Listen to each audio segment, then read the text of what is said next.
order. At this time, we got a pledge tonight, or we just gonna start? We do? Okay.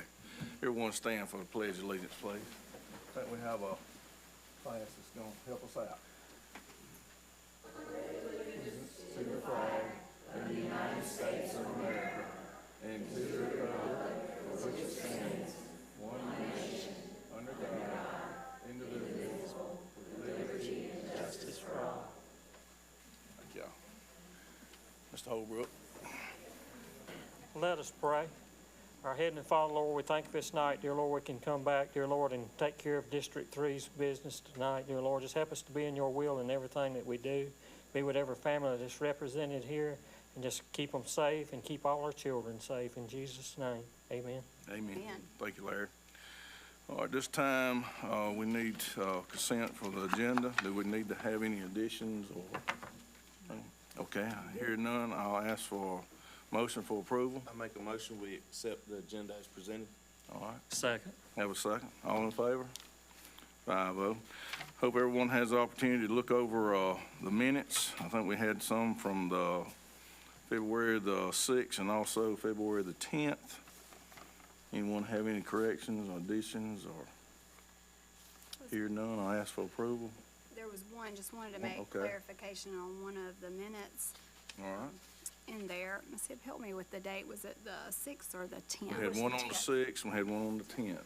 Okay, on the 10th, it says Ms. Arnold verified that the 3-month audit. I was just asking a verifying question to verify that it was 3 months process. Okay, all right. Can we make that clarification? Yes. Ms. Horner, you have that documented? Yeah. All right. All right. With that change, ask for a motion. Motion approved minutes. All right. You want a second? Second. All right, all in favor? 5-0. All right, here's the fun time. Accommodations.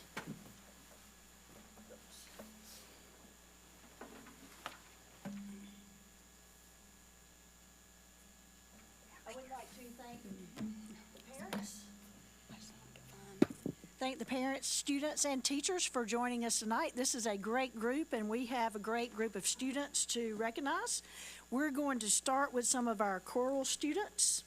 And so the first group that we will recognize is the South Carolina American Choral Directors Honor Choir. So when I call your name, if you will please come up to the front, starting with Roxton Hanks.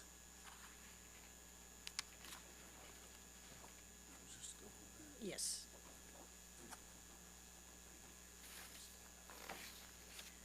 Maximino Velez, not here. Abby Helms, Abby's not here. Amberly McKellar, Amberly's not here, okay. All right, well, Roxton, it's good that you stay because the next group accommodations also includes Roxton Hanks.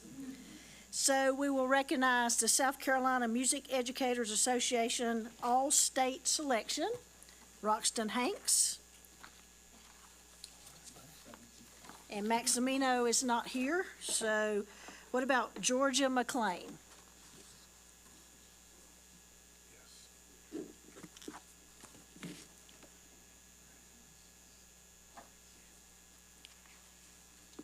And I think Amberly McKellar was not here.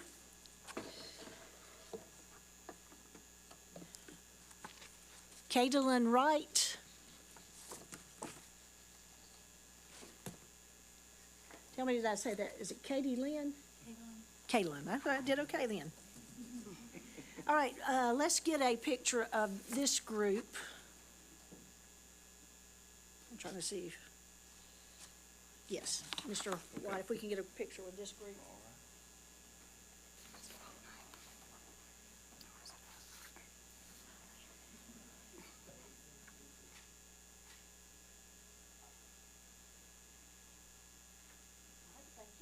Congratulations.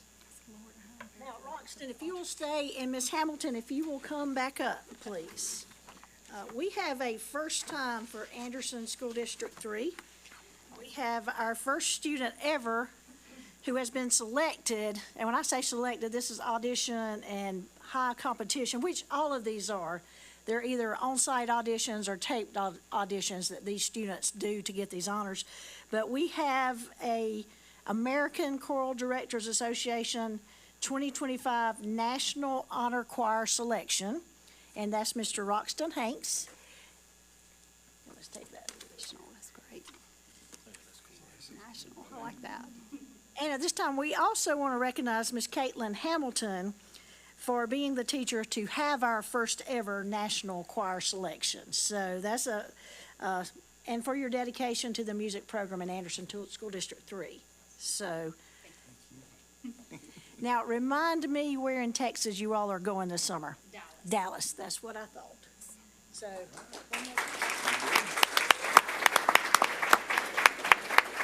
What if you'll sing for us? Oh, man, that sounds good. That's what we should have a performance. Congratulations, bro. okay, our next group is our South Carolina Junior Scholars from Star Ivy Middle School, and we're going to ask Mr. Coates and Miss Wilson to come help us because you all get several things. To be a junior scholar, these students had to meet the following requirement: be enrolled in the 8th grade in a South Carolina public, private, or home school. That was the easy part of this recognition. Okay, here's the harder part of the recognition. Score 550 or higher on the evidence-based reading and writing portion of the PSAT. Score 530 or higher on the math portion of the PSAT. So this South Carolina Junior Scholars Program identifies students with exceptional academic talent and helps them develop their intellectual growth and interest. So this is a high honor for our 8th graders. And at this time, I'll call them up. Wiley Barton.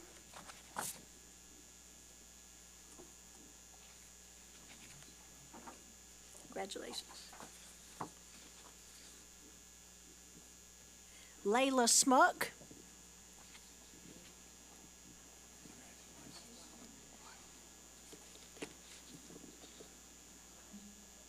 Clayton Tilley.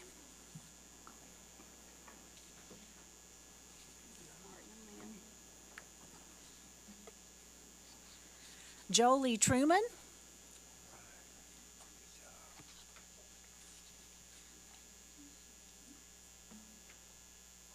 Jack Wiles.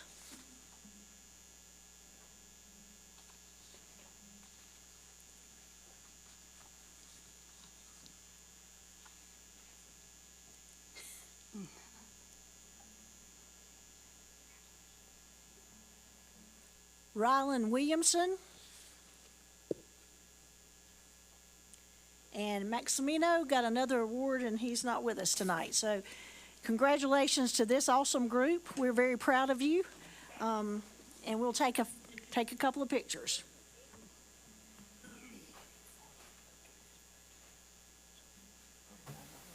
block us, we don't have to move back a check. Couple pictures. They can Photoshop us out. I like you.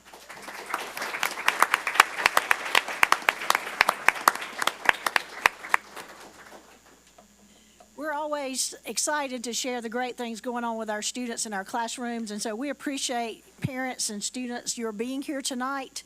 If you would like to stay for the remainder of the meeting, we welcome you to do so, but if not, this would be an appropriate time for you to exit. Yes. Thank you so much for coming.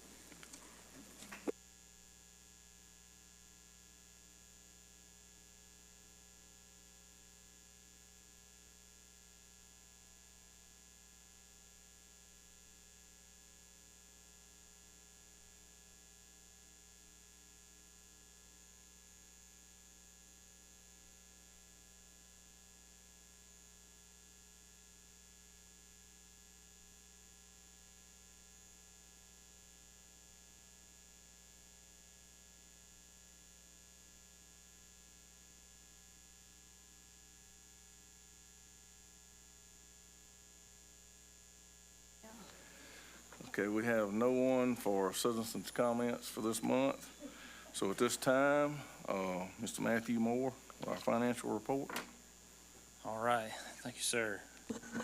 So I will get us started with taking a look at the general fund through the end of February. We finished the month of February with our revenues exceeding our expenditures by $2,786,880, which is right where we expected to be. It's a good ballpark where we expect to be through February over the looking back over the past several years, normally in that 2.8 to $3 million range. So feel good about where we are at this point in the year. Revenues coming in about like we expected, very similar to what we've seen last year, so that's encouraging. On the property tax revenue side of things, we are, let me see if I can jump over to it. Our fee in lieu of tax revenue money is lagging behind just slightly compared to last year. Part of that being just a timing difference, but we did receive an allocation last week, which will show up on next month's report, of $157,000. So we were able to meet that fee in lieu tax revenue line item there. So feel good about that on the revenue side of things. On the expenditures, everything's aligning with our expectations with all things considered and what we expect to see when comparing to prior years' information as well. So feel pretty good about general fund overall. One thing that we do have in here, we do have about $55,000 of costs that were not budgeted but were directly tied to the damage from Hurricane Helene, all of which, less the deductible, were covered by insurance. So thankfully, we finally wrapped that up and got that money in the first week of March. So we'll see that reflected on next month's report, that money coming in. So we received a little over $77,000 when all was said and done. So pretty significant damage district-wide, but thankfully we were able to wrap that up for sure. So, and then really the only other thing I have general fund related, just to make note that we'll have our 135th day on March 17th. So we'll, of course, looking at our numbers and how it affects the revenues. We'll have a better update for you next month once those numbers get finalized. Probably won't have the statewide 135-day numbers finalized, which of course the state aid to classrooms formula is based on the statewide, our portion of the statewide. So probably won't have that by next board meeting, but we'll have ours, which will be a pretty good indication of what we expect to see on the funding side. Any questions general fund related? Okay. So that's a little small there, but in the month of February, we had a sales tax allocation of $353,689.73. That is the largest collection we have seen since the inception of the penny sales tax, and it's not even close. Our next largest collection was $302,000 in February 2 years ago. So blew that out of the water. So of that 353, you see there kind of small again, $70,737.95 directly goes to debt service relief, and then the remaining 80%, which is almost $283,000, is available for capital use. Just kind of looking at prior year's collections, we now 8 months in have already surpassed the FY 19-20 collections. So we still got 4 months to go and we're already ahead. So continues to come in well, and we'll see. I would expect a downturn. Just look at historical collections, usually about a $50,000 to $60,000 drop off from February to March. So I would expect it to come down quite a bit next month, but still a good collection for us. Any sales tax related questions? All right, none. So, all right, I'll turn it over to our FY 25-26 budget update. Really not a ton of new information that we got from last month's update. Still waiting on the House to really make their way through, but this is what we have learned so far since last month. So the House debate technically did begin last Thursday, but the bulk of the discussion and the work is going to really start tomorrow on the House side. So hopefully we'll find a little bit more information out as the week goes on. But the House Ways and Means Committee did offer a couple of variances from what the State Department of Education requested, most notably the state minimum teacher salary schedule. The Department of Education requested $3,000 for all teachers. House Ways and Means reduced that down to $1,500. The other note, that second bullet point underneath there is kind of unique approach they took, is they removed the bachelor's plus 18 schedule.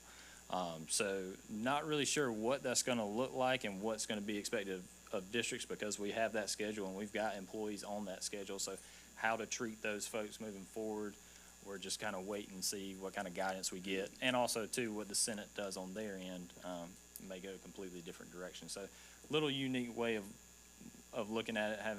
I know they tried talking about collapsing some of the schedules last year, ultimately left them all. So that's one big part of the House budget that we're going to watch closely. The other side of things, health insurance premiums. For the first time since I've been here, they have increased it on the employee side and not the employer side. You see there that $36.76 per month per employee increase in the House Ways and Means budget will go into effect for the 2026 year. How they arrived on that number, I do not know, but that equates to about $441 annually per employee. So that's something we're trying to keep in mind whenever we look at any cost of living adjustments we're able to do, to try to outpace that so that our employees' take-home pay is not going backwards. They did have some strange wording in the health insurance piece where they mentioned 4.6% increase for retirees, and that's on the employer side. But the way retired teachers, for example, they get treated differently for what we pay. So we think that piece doesn't apply to us. That's the latest guidance we have. But again, that's the kind of got some odd wording in it that we're gonna stay close to. And then, but what they identify for the active employees is that 0% employer increase for us, which is welcome news considering what we've seen in the past several years on the employer insurance side. So we think that's the number that really applies to us in this situation. So, but we'll definitely keep an eye on that and keep you abreast of that. And then lastly, on the House side, they had 2% increase for the bus driver pay as well, because there's funding tied to that. Just wanted to quantify a few things that we do know about so far. This is not an all-encompassing list by any means, but these are some of the things that we know. Some that we know we have to do, and some things we definitely want to do. First being STEP for teachers, that is a requirement for us to provide that every year for our staff. And the general fund would cost us roughly $160,000. If we're able to provide STEP for all other staff, another $95,000 there. Our bus driver pay adjustment that we did, our mid-year adjustment, that's annualized is $45,000, and then that 2% on top of that is another roughly $10,000. And then we mentioned the number there, that last row is the annualizing that health insurance increase from last year's budget. We budgeted 7 months of that, so budgeting the remaining 5 months to get that in an annualized amount and updating to the 2025 actual rates, that's a cost of $130,000. And I did have that far right column as a district-wide impact. That basically is a combination of general fund plus any kind of special revenue funds or your federal funds that we have payroll costs encapsulated in. So as these salaries grow and those amounts stay static, that gap between the general fund and the total district payroll kind of gets smaller because we're having to absorb it in the general fund as we kind of outpace the growth of those grants. And kind of getting onto the revenue side, the budget factors, we talked about these last month. These really no change of these. We haven't had any change in enrollment, at least with the 135th day coming up could affect it. But we still feel pretty good about these because these are pretty conservative numbers. Weighted pupil units is really the factor that drives the state aid to classrooms calculation. Just budgeting an increase of 100 there. At 4,480 district-wide. So, and then the index of tax-paying ability, we know what that's going to be. That is the finalized number, that .00209. Of course, a big factor in the state aid to classrooms calculation. And then the value of the meal, budgeting with a $2,000 increase there per meal is definitely looking like it's holding up. It is coming down a little bit since the opening of the books, which we expected, but it's still think $35,000 could be could be a good conservative estimate to use as we look at property tax budgets. And then again, just basically turning those factors into dollars there, just kind of quantifying those for you.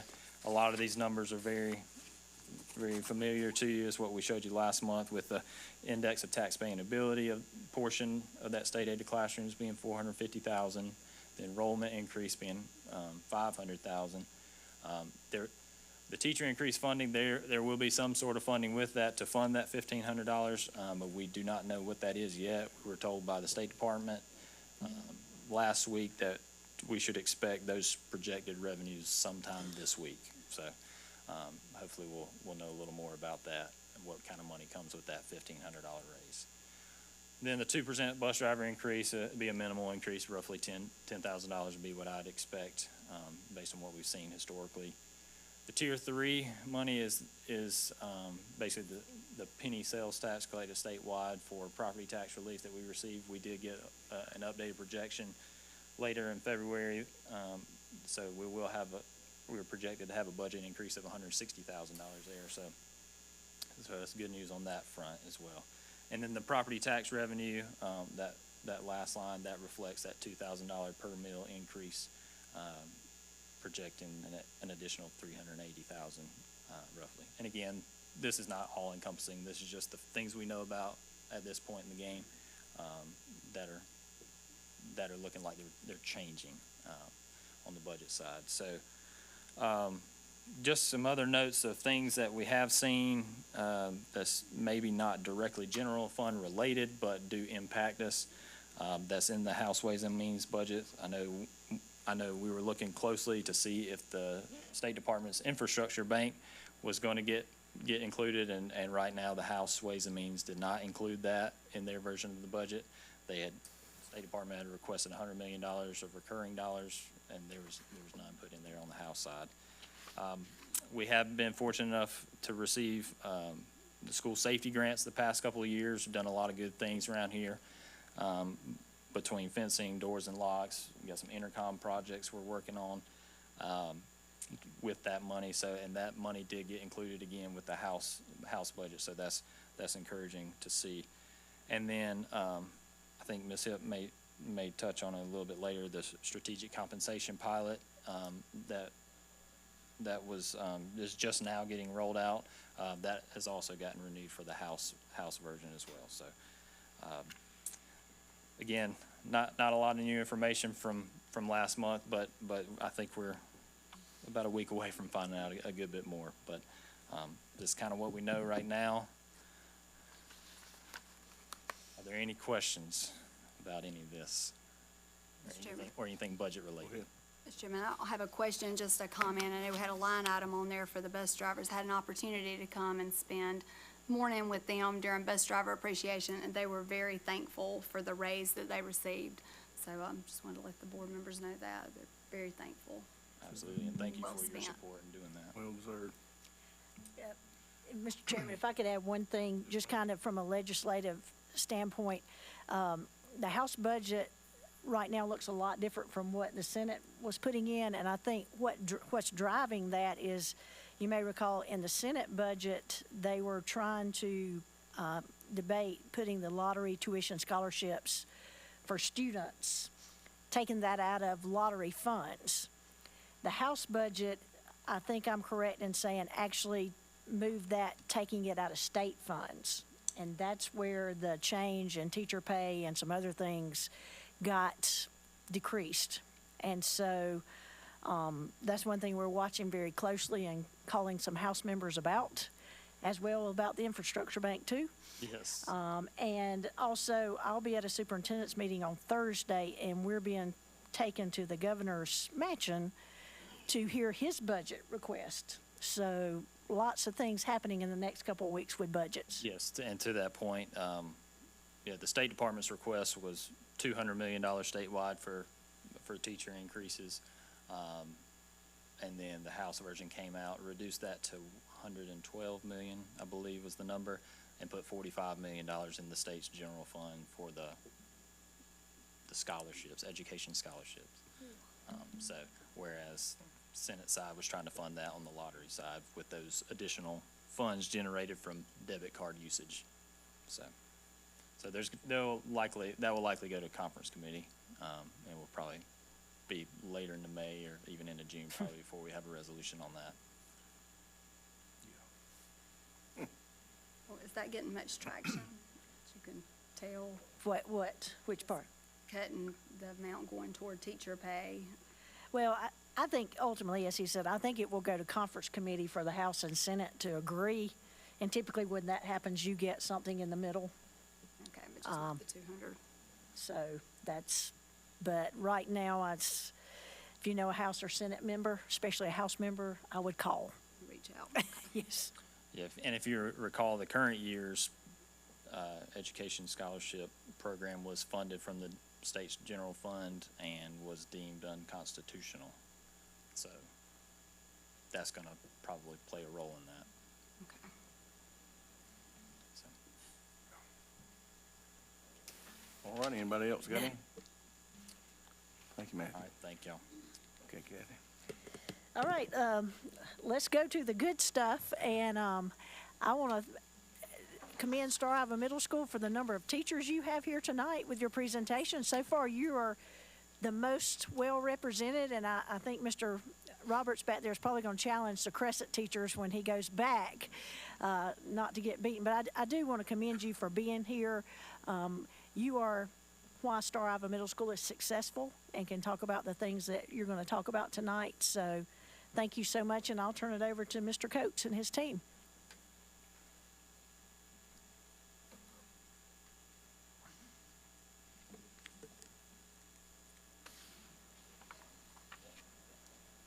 Chairman White, members of the board, Ms. Hipp, we certainly thank y'all for inviting us in. I want to reiterate what Ms. Hipp just said, how exciting it is to look out and see so many friendly faces and familiar faces. So it's wonderful. Thank y'all for taking time and coming to celebrate our school.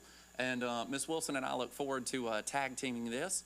So, of course, we are Star Iowa Middle School. And, you know, I do want to highlight again that we are a Blue Ribbon Lighthouse School of Excellence.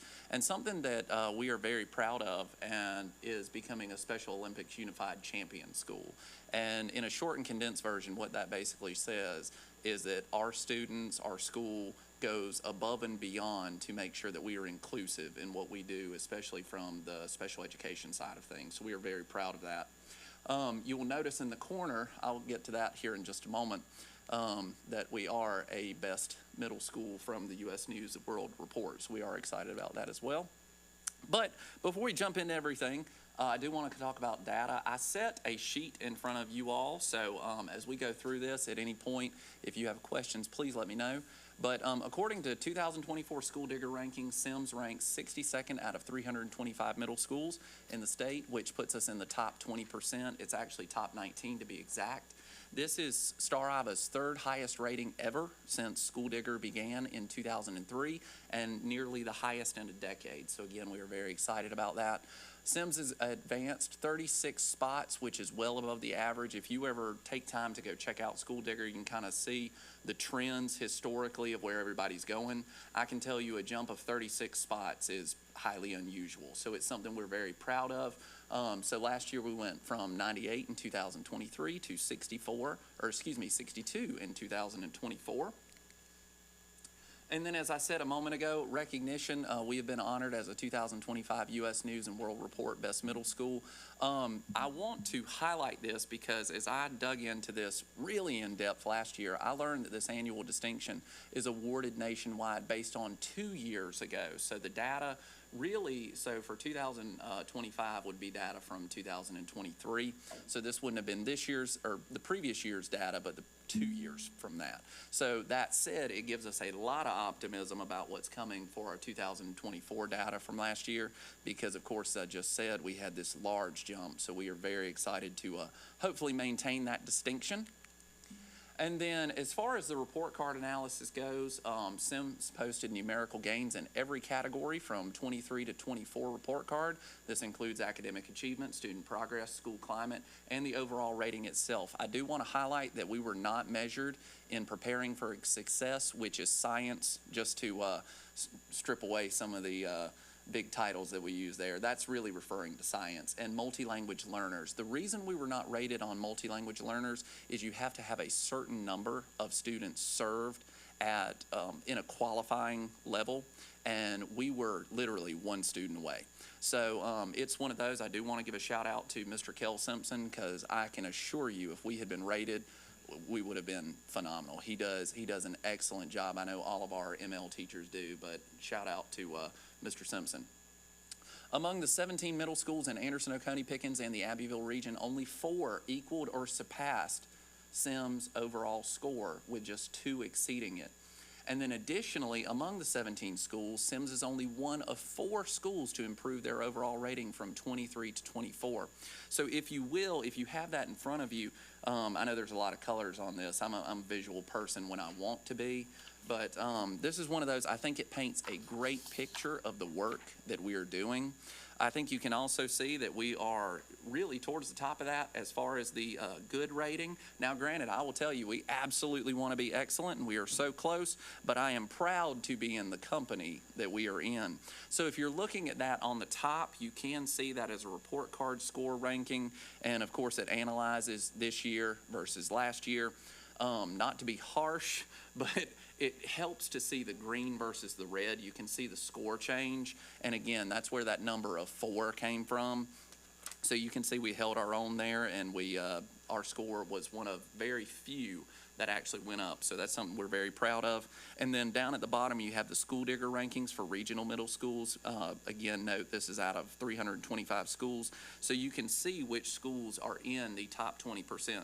The Anderson, Oconee, Pickens, Abbeville region is very well represented in that top 20%, and of course we want to still make that climb, but I think it's a good contrasting view of the report card versus what School Digger says. There's a lot of great information that you can garner from the report card itself, from School Digger itself, but hopefully this gives you a good visualization of the great things that these folks out here are doing every single day.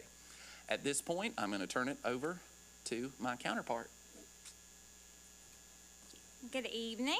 So I'm here to talk about the fun stuff, my favorite stuff about Star Ava, and that's our instruction. We worked really, really hard. We poured over data all summer trying to figure out what teachers worked best with what students. And what I mean by that is we tracked data and we tracked teachers and said, okay, are you mostly moving the kids who are in the approaching group? Are you mostly moving the kids who are in the does not meet group? Because I think something that we get it wrong sometimes in schools is this is the way we've always done it. So I'm going to teach honors math because I've always taught honors math. Well, are you best at teaching honors math? Did those kids receive you best? And you might have been best at teaching honors math 3 years ago, but are you still best at teaching honors math? So as we look at this data, I think it attributes a lot to our schedule, us being able to have those 3 math teachers and 3 English teachers in 6th and 7th grade, and being able to split up those classes and have small class sizes. So first we'll talk about ELA. We didn't focus as much on ELA as we did math last year. It was our primary goal, and I think you'll see that in the scores. However, ELA has always been pretty strong at Star Ava Middle School. We're really impressed with how our teachers align their tests to SC Ready. All of their assessments are very like SC Ready. They spend a lot of time doing that so that kids are prepared for SC Ready. Typically, there's a little dip across the state of South Carolina moving from 5th to 6th grade as the test changes, and that's something I really want to target as we move forward, because it looks like they don't grow in 6th grade, and then we grow them from 6 to 8. So I want it to show that they do grow. So we'll continue to work towards that in ELA and math. I'm really proud of a lot of people that are here tonight. Our ELA folks, all of them. 2 of our social studies teachers in 6th grade, Dr. Norm McMillan and Miss Bowen. Special ed department, Nikki Simpson, Rebecca Marchbanks, and Tanya Wheeler, all participated in letters. And it's strenuous, it's rigorous. If you ask middle school teachers if they want to do it, they're going to have a resounding no. But these folks, I said, y'all, we need to know how to teach these kids how to read, because we get kids who are not ready to read. And I just said it, and everybody jumped on board. They've attended every meeting. They have not grumbled. They participated in professional development. I see them implementing strategies in their classroom. So I'm super proud of that. But the first volume, which is what was reflected on this 2024 score, is mainly about the beginning stages of reading, decoding, spelling, sound, stuff like that. And I really don't feel like that volume 1 was hitting where our kids are really underperforming in ELA. So we're really excited about this year. I know Ms. Hannah has used a ton of strategies in her class this year from volume 2, which focuses on vocabulary and reading comprehension and connecting reading to writing. So I am excited that the district allowed us to jump on board and take part in that professional development, because I truly believe that you will see a jump in ELA as we use these strategies across the curriculum. We've seen great deficiencies in vocabulary on our iReady data, and I feel sure that we will see these scores go up as we improve the vocabulary that we've from our learning in letters. Let's see. Our after-school program, we're putting a little bit more attention toward ELA and not just all math. And a primary focus is given to silent reading first thing in the morning. But I'm going to be honest with you, I would love to have more time in each of our instructional classes. And the only way to do that would be to move down to one lunch, which is nearly impossible right now. If you come visit us at lunch, you would know why. So with the hopes of a new school on the horizon, my shameless plug is it would help us a ton in the area of focused silent reading and just not taking a chunk of time from 10:30 in the morning to 1:18 in the afternoon to feed kids lunch. So shameless plug there. ELA, obviously, we went up Not 3.4. shameless at all. Not shameless plug. we would love a new school. It's just data. Right, it It's is just data. It is data. So we gained 3.4 percentage points, and we're ahead of the state. So we are pretty happy with our English scores. But we want to keep improving, obviously. Moving on towards math. I need to do it myself. Sorry, I thought somebody was just doing this for me magically. I don't have one of these. We're really proud of our math scores. As you can see, we had a huge jump in math, 13.6 percentage points. Largely that was in 8th grade. We set a goal for 40%, and we exceeded it. And I really think it's because of the laser focus that our whole team put on math last year. We focused on it in the after-school program. We had related arts teachers focusing on it in their classrooms. English and social studies and science teachers trying to weave it in any way that they could. But our poor math teachers constantly pour over resources trying to pull materials because we're not satisfied with our current textbook adoption. Good news is we're about to adopt a new textbook, and I feel like we're going to find something that we've been researching other districts have used and been really successful with, and they're able to just use that and focus on their instruction and implementation of the curriculum versus trying to pull all the supplemental resources. So I'm super excited about that. Let's see. I have to have notes, unlike Mr. Coates. Our after-school program right now, we're dividing the math domains in order to make it even more effective. So I feel like we're just being super intentional about that. We've done data dives with math and English to see where we're deficient on iReady, to split that up among all of our teachers. I'm like, okay, what can science do? What can social studies do? As soon as you finish your standards, let's start working on this. And the great thing about these folks is it is a team, it's a family. Our scores, they belong to everyone, and I think that's why we will be successful, and we have been successful. Also, again, professional development, our teachers want to grow.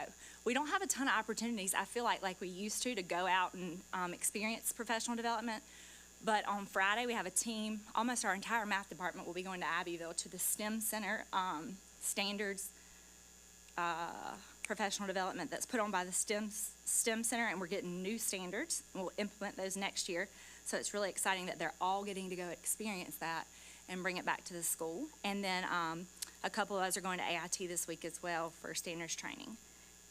I think that's it for math. We'll keep plugging away, but we have made great gains, and we're super proud of those. Other metrics, student progress, we did improve, but this is the bottom 20%, and honestly, most of our bottom 20% students are receiving some sort of service, whether it's special education or multilingual services. So that's difficult. That's a place we really need to target some more. We would like for that to be good rather than average, but we made improvement. We would like to make more. School climate, excellent. As usual, our school is a great place to work, a great place for students to be. People love being there, so we're really proud of our culture and that climate. And another thing is 100% of our Algebra 1 EOC students were proficient or better compared to 72.5% statewide. So that was Ms. Deasy. That's pretty exciting information. Back to Mr. Coates. So just piggybacking off of what Ms. Wilson said, if you will, just take just a moment. I would love for you to look, because it's one of those, if some of you may know this, but when you look at the scoring for student progress, which is the lowest most 20%, in that, spin forward. There we go. Sorry about that. In that, you will notice that we are extremely competitive with, again, those surrounding 17 schools. Now, it's one of those, I can tell you our goal is to get that to a good. That's certainly what we want to do. But I do just want to point out the difficulty in that. So it's one of those, sometimes I think a visual is super helpful in that you can kind of see where we compare with everyone else. So I do just want to draw your attention to that. Again, we want to get that to good, and we are close there, but we will continue working on that from that end. And I do just want to give a shout out. I know I'm going to forget some folks, but this time, well, not this time last year, I think we presented in January last year. Our major focus was math, and I am just so proud of these folks for the effort that they have just, absolutely raised those math scores. We are not done. Please understand us. We know we still got work to do, and we know we're not done. But probably about mid-year, I gave a huge challenge to our folks, because Ms. Wilson and I were looking at the data as where it stood, and we knew, if it came in what was projected, that just wasn't going to cut it. So we challenged these folks, and they absolutely rose to the challenge to find any unique way to incorporate math into your curriculum. Let's have some major cross-curriculum stuff going on. So just two shout-outs I definitely have to give, and I'm sorry if I'm missing folks, but Miss Burton right here, it was so cool to walk by, and she's got charts and maps outside, working that in from the social studies side of things. Very cool to see in South Carolina history. And then one of my personal favorites is Coach Clark and Coach Scarborough and Coach Stowe sitting over there, because you would not think that math would be in PE, but one thing that they have absolutely been consistent about, and we very much appreciate, is that number sense thing, really working on multiplication factors, because we see that with our students, the more we can drill that. So it's fun to watch them turn that into a relay race. So any of you who have middle school students, you may have heard your student talking about that, but again, they absolutely rose to that challenge, and our whole faculty did, and I'm so proud of them for that. That said, just a couple pictures, some compilations for you all.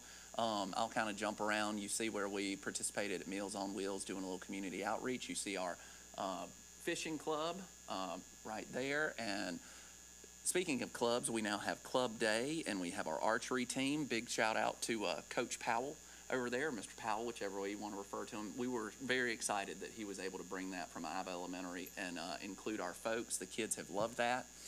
Pictures from FCA, from wrestling, from cheerleading, volleyball, from robotics. And then something that we have enjoyed doing is, sometimes it's nice just to get out from the school setting and do something more as a team and as a family. So each year we always try to kick off the school year. So this year we went and did Breakout. And then kind of moving on, again, pictures from robotics. You see those lovely three ladies at the top. Those are our homecoming, or grade level homecoming queens from homecoming at football. We have band rehearsal. You've got Mr. Jordan playing the guitar in his club, just kind of jumping around. You see the faculty staff basketball game. Mr. Burdette over there doing one of his crazy science experiments. And then SGA, recess, different clubs. I think that one's Miss Pendleton doing her cooking club. And, they were making cake pops. They were making cake pops that particular day. And then we have our Men of Color luncheon representatives, and then our Healthy Habits assembly. I'm not going to steal that thunder just yet, but some pictures from that. So lots of good things going on at the school on a daily basis, and that is just to name a few. So another one of our favorite things, obviously, are the students. And aside from teaching them, we love for them to make great memories in middle school. Middle school is a tough time, but we do a lot to try to make it fun. I'm not going to go through all of these because you all can read, but I do want to highlight a couple things. We changed our schedule this year, and we were very intentional. We worried about moving from academic enrichment to BITS time. Best is the standard time, first thing in the morning, but our teachers have all agreed that it's been a healthy change. We have a lot of different opportunities. I feel like we could even use it better than we're using it right now, but on Mondays and Wednesdays, we do extra focus on math and reading, and on Tuesday, Thursdays, for the most part, we do missing work, makeup work, and anytime kids are all caught up or they don't need those things, they're able to go to practice with robotics or go practice their instrument in band or go to Miss Hamilton's room and practice with chorus. And then on Fridays, one of my favorite things that we've done is offer club time because our kids get to see our teachers in a different light. For example, Miss McCurley, who has to discipline all the 8th grade girls, gets to also create scrapbooks and planners with those girls who probably would never have the opportunity to have those materials that she's brought to them. And they're so excited about it. We see them walking around school with their planner. It's awesome. Club time, Mr. Smith, we didn't lose any limbs first semester, but he did have a carpentry club. He changed it second semester, but that was so cool to see our kids walking around with cell phone stands that they had made and lanterns to take home for their parents for Christmas. And I just thought what a blessing that he's been in that aspect. And I can't highlight all of them. Miss Pujols has a cooking club. I'm doing a leadership club. We just have everybody, it's all hands on deck, and it's so fun to watch our kids play board games, learn how to play card games that you would think they would know how to play. So club time has been exceptionally exciting for me, and the kids really look forward to it. So hopefully we're keeping that as we move forward. The cornhole tournament this year, I think we raised over $1,500 to give to the Angel Tree at Star Iowa with our kids. So that was also amazing. Coach Clark and Stowe and Scarborough kind of navigate the what's it called, the brackets, and then the kids just love being a part of it, watching, cheer on their teammates, all of that. Band and strings, we moved to a everyday model instead of every other day, instead of A-Day, B-Day, and the change in their tone and their quality has been amazing. So if you haven't had an opportunity to see them, on the 28th at 10, they have a performance in the gym, and we would love to have you there because they are amazing, and it's made a huge difference to have those students every day. SGA, they've done wonderful things this year. Layla Schmuck, who was in here, is going to run for office at the state convention, but 250 bags, they were delivered for Valentine's Day to the nursing home here, at the Veterans Nursing Home, and that was amazing. The residents were so excited about that. Faculty-student basketball game versus the Jingle Ball. That might have been a point of contention for some kids, but every kid got to participate at the faculty-student basketball game versus the Jingle Ball, which only were able to whoever had a ride to come back. And that's one thing that we struggle with at the middle school is transportation. So I was really excited to see them watch that. Mr. Jordan almost didn't make it out alive. I have a broken toenail still, but we had a blast, and the kids really loved watching us play. Leadership Summit is something you might not even know about, but our athletes had an opportunity to get on a Zoom during the middle of the day and talk to high school athletes, and we were just super impressed with their questions. We had a chat, and our kids asked the most questions out of every middle school, so I was very proud of them for their questions. They came prepared, they came dressed up, they wrote their questions down ahead of time. Our guidance department has been planning quarterly lessons for different grade levels, and we're thankful for their proactive approach to guidance this year. Obviously junior scholars that we recognized earlier, and then one more thing is healthy habits. Miss Christy Upton has been an integral part of being proactive about the mental health in Anderson School District 3, and especially at Star Iowa Middle School. Each quarter she looks at things that she feels, I gave her a list of things that I feel like our kids are struggling with, and she tailors those meetings to their needs. The first one was get out of the kiddie pool. If you've seen those pictures, telling kids to take risks and act their age.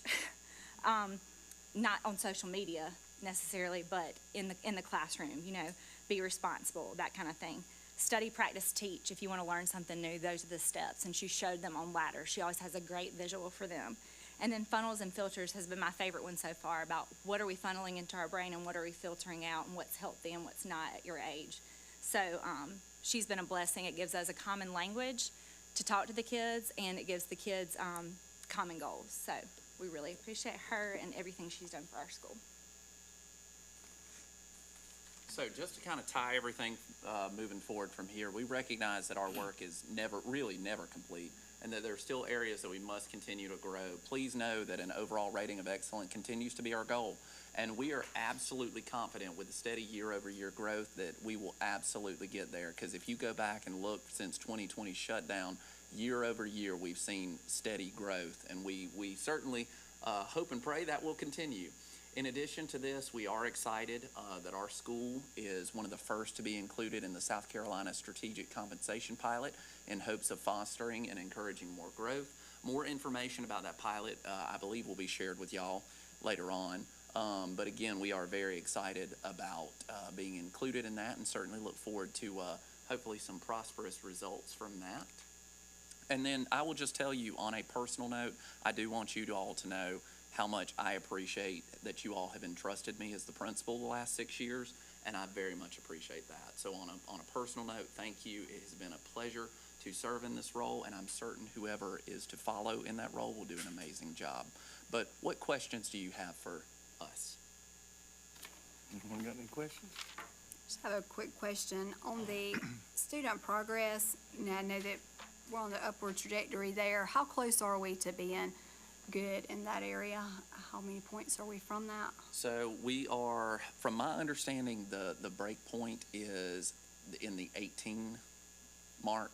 So we are, I don't want to be completely quoted on that, but it is one of those where we are close on that metric. So one of those tracking that, we feel good about where we are trending. Okay, so around 18. All right. Anybody else? Mr. Thank- Chairman, oh, if go I may, ahead. Yes, if I sir. may. Along the same lines, on the overall score, the good to get to excellent, the threshold is 60. So an excellent score, if you look, Mr. Balknight, is a 56. I see it right there. Yep. I didn't see that earlier. So Thank you. 56 is the break point, so we are 2 points away from that. And I have one thing, just one comment I want to say too. I went to Star Harbor Middle School, and I wish we had a fishing team there when I was there. You probably went a little bit long, wouldn't you? That's exactly right. I don't know if I'd have done anything else, but. So, man, great job. Thanks for the presentation tonight. Love to see all that, so thank you, thank you. Appreciate all y'all. Y'all do a wonderful job. You really do. Hats off. I did student teaching back in the 80s in high school. I can't imagine doing it in middle school. Thank y'all for being here tonight, too. Thank y'all. Yeah, very good. All righty, we ready for some action items, right? Yes, just to go ahead and mention, I think it fits better here than at the end. The strategic compensation pilot that he referenced is in your appendix items.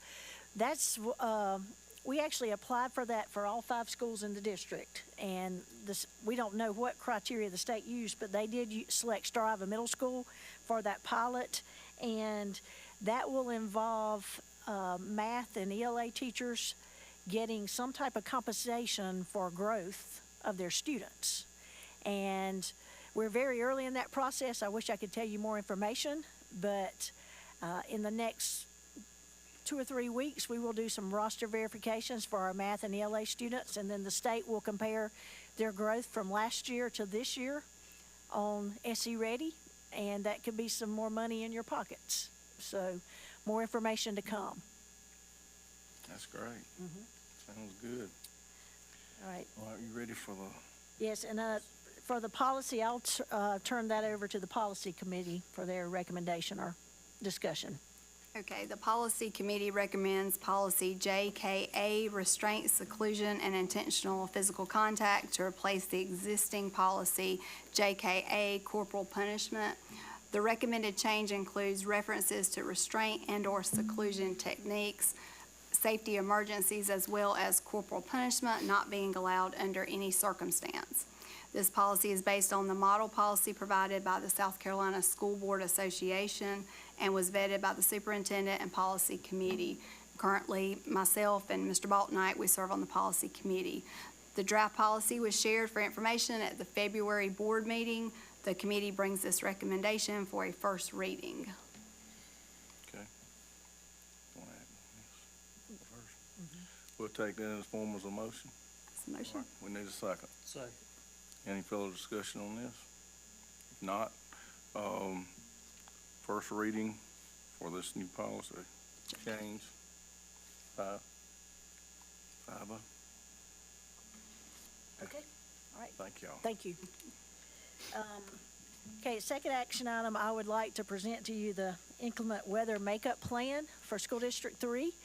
we have looked at all options, and once we realized that really any state relief through the House or Senate was not going to happen, we went back and looked at our calendar, and our designated makeup days are on the end of the calendar. They're actually designated as May 23rd, 27th, and 28th.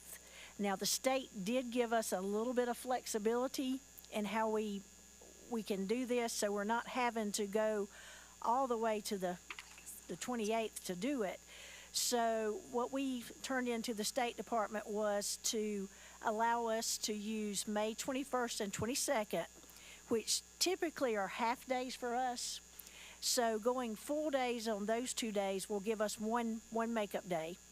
Then the 23rd will give us a second makeup day. And then coming back on the 27th as a half day. To make up a day, we have to do 4.5 hours. So to make up that day, that will give us the 3 required makeup days.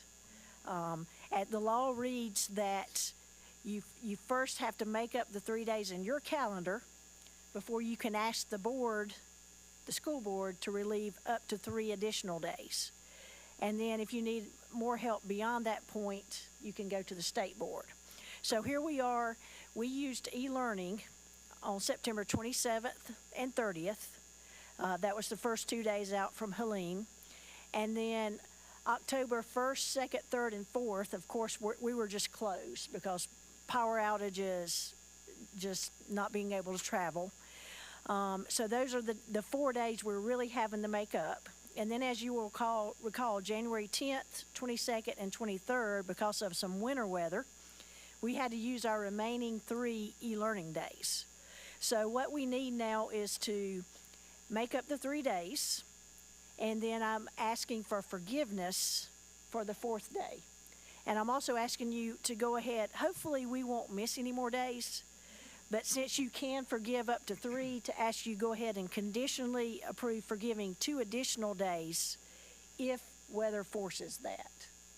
So our plan would be as presented. Of course, we know, and I've already heard from a few teachers, that they may have some things we need to work around on the 27th.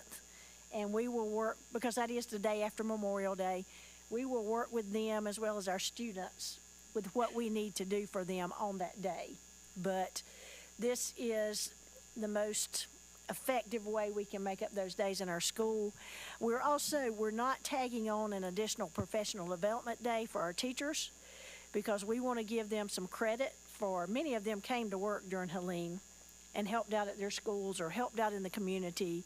We also know that they come to STEM nights and PTOs and other things. And so the caveat is, as long as you've done what you need to do to close out school, they won't have to work beyond May 27th either. Yes. All right.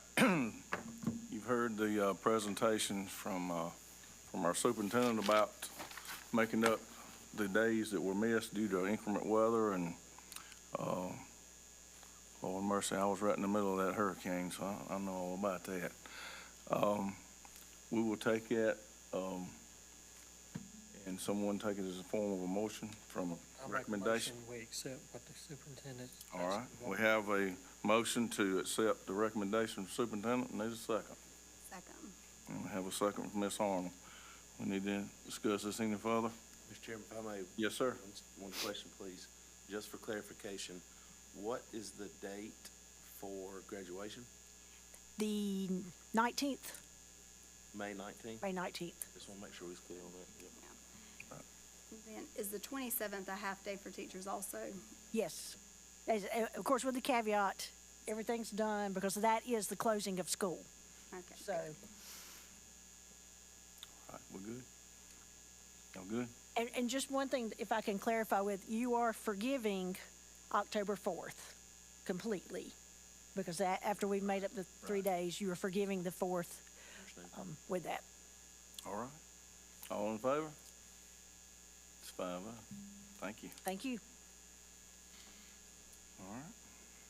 Need to move on to the appendix item, AIT Marine Technology. Yeah, and with that, I just shared some information with you, but when Mr. Holbrook and myself went to the AIT Liaison Committee meeting. Dr. Estes talked to us about potentially adding a marine technology program at AIT, not for next year, but for the following year. And that's come from some of the advisory committees and that talk about, Lake Hartwell, Lake Secession, Lake Huey, Lake Russell, and just the need in our area for marine technology. And so there's one other program in the state, and it's in Horry County, and she's visited it. So she put together that infographic just for you all as kind of information to start that process. I think it would be a good thing. Absolutely. Because, I tell you what, I about have to take a number on Saturday and Sunday to get out of my driveway, the number of boats going up and down the road to the lake, so I'm sure we need, some good mechanics. And we do have space at AIT for it. It will be a minimal startup cost, but not anything compared to a lot of the new programs we could put in. You think they have, we got some folks in mind for the instructors, or? I think so. She's talking to the local marine, I won't call them out because I won't give them great advertisement, but she's talking to people in the area, and we feel like we'll have a good candidate when that time comes. All right. Ms. Hipp, will this be replacing one of the pathways, or it'll be in addition to? It'll be in addition to it because I think there's already a lab, and it's easily adjusted with the automotive program, some of the same tools now, of course, and even a tie over into the ag program because they tell me, and I don't know this directly, that lawnmower engines are a lot like outboard engines on boats. And so some of the training can actually be done with lawnmower engines, and we all volunteered to take them lawnmowers that we can't fix at home, but she doesn't want all of those. Sounds good. That's good. All right. The others, just for information, you'll see that we got a great response from our federal programs audit. And then I served on the Strategic Talent Acquisition and Retention Task Force. They included a quote from me in that press release, so I shared it with you for information. All right. So we do need to cover anything else tonight? Just one question on the audit. Did that include the Kate audit, Kate and Perkins, or? Kate audit is actually separate, and I think they're coming for an on-site visit March the 17th, I think is the date. It's that week. 17. So these are mostly Title I through Title V, and I'm not sure if it included IDEA or not, just the title programs. Great job. All right.